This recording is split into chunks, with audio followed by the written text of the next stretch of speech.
Magandang araw mga ka-ads, no. Itong hinukay ng ating kasama si Lolong, ito ay cemented, hard cover na cemented. Ito ay exit ng obstacle tunnel. Dito kami dumaan kasi kung sa entrance kami dadaan, medyo delikado na kasi nandun yung mga traps, oil trap, poison, meron pang water trap.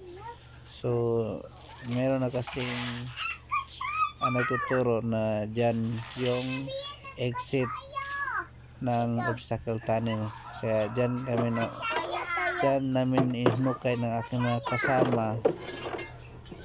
Sa tinuturo din ng gamit na may pasukan dyan. Yung sa gilid niya, yung may baldi, ayan ay sinarado lamang na butas.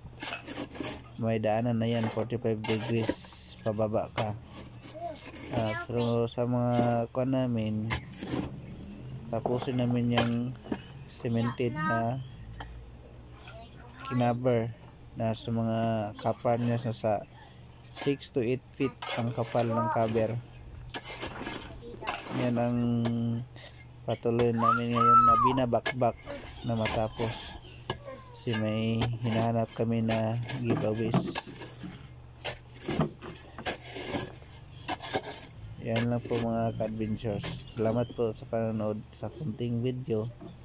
Ay matutunan po kayo sa aming counting operation, aming site.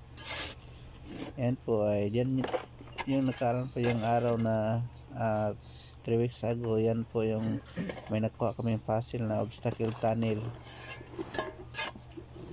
at may puso na buhay na bato. Diyan namin yan makuha sa exit. May kapal siya, pero sa open namin 3 feet, meron na kaming hard cement na ukay hanggang dyan. Color green ng cemented yung ukay namin. Hindi namin alam kung meron pa mang kasunod na kulay sa aming hinukay. So ipagpatuloy nyo po lang pagsubaybay sa aming videos. Comment and share na rin kayo sa aming YouTube channel. Thank you po. Keep on watching na lang po mga ka-adventure. Salamat po.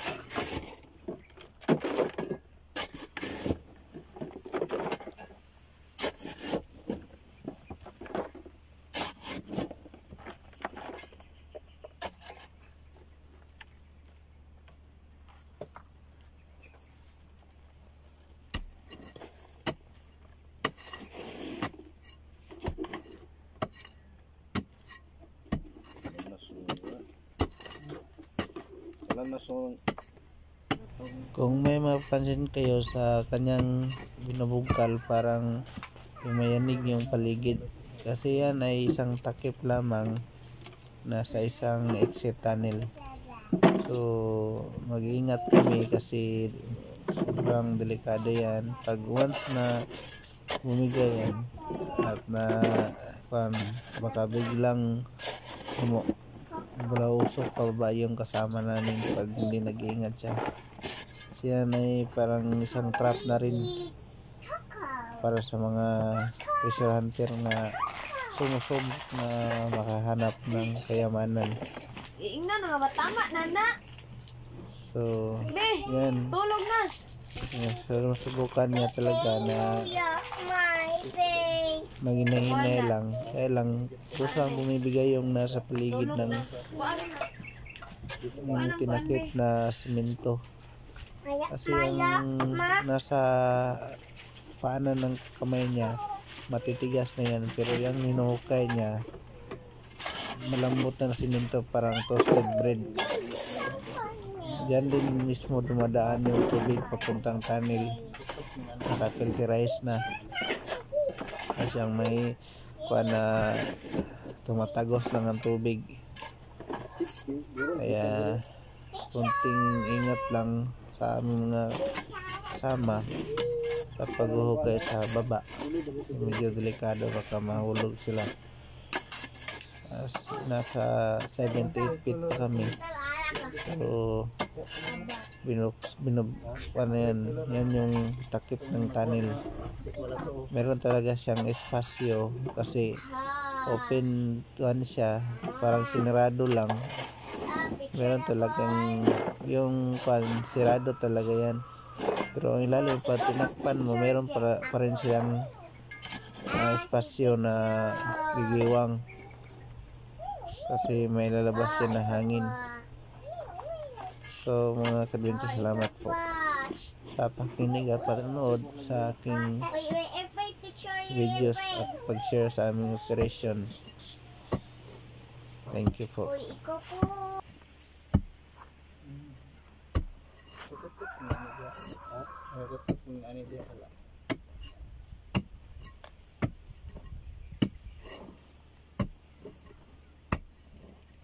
Sa mga binubugkal, yan yung maririnig mo na open space sa ilalim talaga.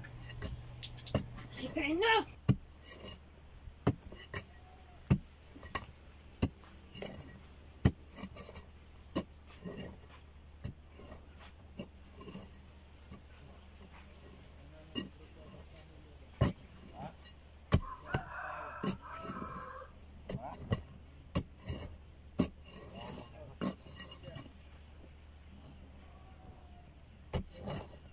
Kusang nahuhulog yung mga powder na lupa sa gilid.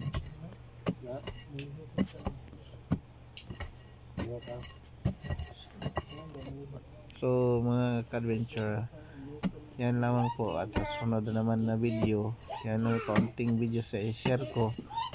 Please like, subscribe sa our YouTube channel. Thank you po.